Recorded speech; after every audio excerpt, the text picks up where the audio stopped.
So I do believe, obviously, being intentional about student ministry is a great thing, and I think, planning goes into that, which I don't have to tell you. You plan events and all sorts of things all the time, but I do think there is power in planning ahead to say, you know what, I want to get into the Youth Ministry Cloud, and I want to create groups because, again, you don't have to.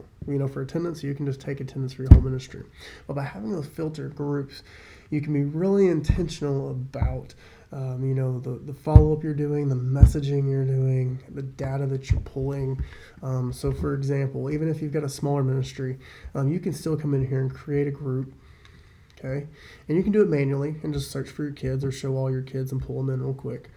But you can also do these dynamic groups. So for example, you could say, I need a visitors group. And then there's messages you're going to send these kids that are visitors that, about outreach events and different things you're doing. Okay. Or again, maybe you create a group of 10th grade, let's say girls. Okay. And then every night that database automatically gets updated with 10th grade girls. Any 10th grade girl in the ministry gets added to that group that isn't in there already. And so, it just takes a little planning ahead, a little thought, but thinking through the messaging you want to do, or need to do, thinking through the data you want to be able to pull and doing that.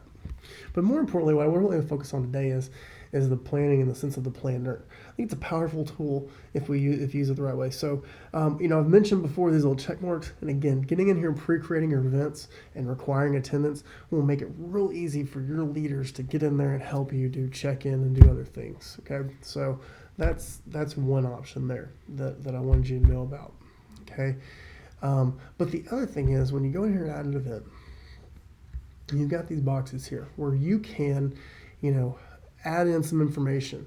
So that could be the schedule for the night, and that could be the small group questions. And then I, as a leader, can show up, pull up my guidelines for the night, maybe the focal points, maybe an encouraging word, a challenge, hey, introduce yourself to 3 kids, make sure no kids sit by themselves, whatever it is, okay?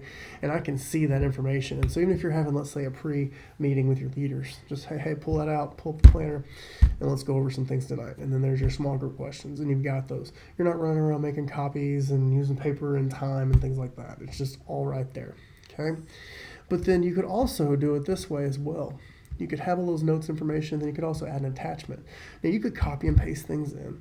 Or for example, let me show you something else. So Google Drive, if you've not seen this, you can get up to, all you do is create a Google account if you haven't already, and you get up to like 15 gigs free of storage, okay, on here, okay, which if you're thinking about documents. And so for example, I could have a folder of Wednesday worship set that has all my PDFs and my chord charts, maybe links to the YouTube videos, the style of the song or the style we're going to play a song in, and things like that. And I can get that link. And then when I create my event, okay, I can turn it on. All right, I'm going to copy this link. And then when I go create my event in here, okay, I can actually just paste that link in, okay. Now, if you wanted to, you could go ahead and make it a link, but most of the time the devices are going to take care of that for you. So I've got this link. I could share it. If I've got a band group, I could share it with the band, and then they will all have that, and they'll know every week, hey, pull up the planner on your iPad or whatever, because a lot of people I know use iPads attached to the microphone stand now. Just tap that link, and I can sit there and pull up my charts, my notes, and practice and perform and worship and do all those things, and it was so quick and so easy.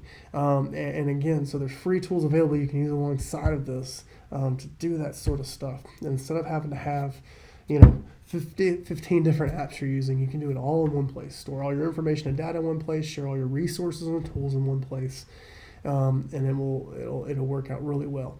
And so I think, using that and utilizing that tool for those things, sharing small group questions, links to worship sets, links to tools and resources, things that you want people to use, curriculum, whatever the case may be, you can do all that. And then your leaders just know, hey, when I show up on Sunday, when I show up on Wednesday, when I show up for whatever, I need to pull up that planner and see what's there for me today. And I know what my expectations are.